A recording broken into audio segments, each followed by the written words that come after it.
কি দিয়ে ভাত খাচ্ছ আজকে? এই যে চিকেন, এই দেখো চিকেন, আর এই যে এখানে স্যালাড, দই, পেঁয়াজ,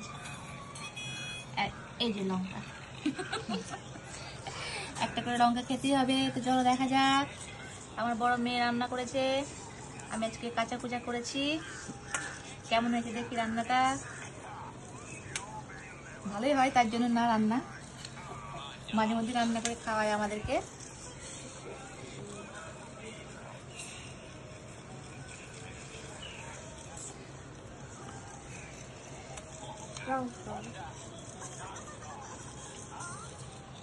দারুণ হয়েছে, দারুণ। ঠিক আছে, দেন। এই যে লঙ্কা, দুটো লাস্টে খেতে হবে। মাছি বসছে পুরো দইয়ে।